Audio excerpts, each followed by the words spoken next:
ঋতুচক্রের খাপছাড়াভাবে মঙ্গলবার সকাল থেকেই হঠাৎ কুয়াশায় আচ্ছন্ন গোটা রাজধানী। আবহাওয়ার এমন ছন্দপতনে ছন্দ হারিয়েছে নগর জীবন। সকালে অফিস আদালত ও স্কুল কলেজগামী মানুষেরা পড়েন কিছুটা বিপাকে। সকাল 10টাতেও সড়কে হেডলাইট জ্বালিয়ে চলতে দেখা যায় যানবাহন। জানুয়ারির শেষ দিকে পারদ নামতে থাকে শীতের তীব্রতার। আবহাওয়ার বিরূপ আচরণে পুনরায় উষ্ণতার খোঁজে ব্যস্ত হতে হয়েছে সাধারণ ও নিম্ন আয়ের মানুষদের। হঠাৎ করে কুয়াশা পড়তেছে, আজকে একটু ঠান্ডা আবহাওয়া খারাপ যাচ্ছে। ঠান্ডা লাগে, কাজ করতে অনেক কষ্ট।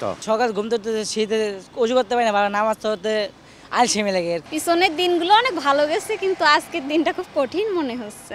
আবহাওয়াবিদরা বলছেন, বাতাসে জলীয় বাষ্প এবং নিম্নাঞ্চলীয় মেঘের আধিক্যের কারণে এমন কুয়াশার উৎপত্তি, যা থাকবে আরও 2-1 দিন। আজকে যেহেতু বাতাসের দক্ষিণায়ন ছিল, বাতাসের দক্ষিণায়নের কারণে এটা ঢাকা পর্যন্ত এই বাতাসে জলীয় বাষ্পের পরিমাণ বেশি ছিল।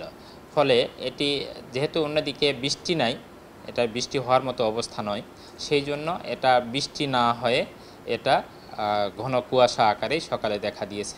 গত 24 ঘন্টায় ঢাকায় সর্বনিম্ন তাপমাত্রা রেকর্ড করা হয়েছে 18 ডিগ্রি সেলসিয়াস, আর দেশের সর্বনিম্ন তাপমাত্রা ছিল তেঁতুলিয়ায় 11.3 ডিগ্রি সেলসিয়াস।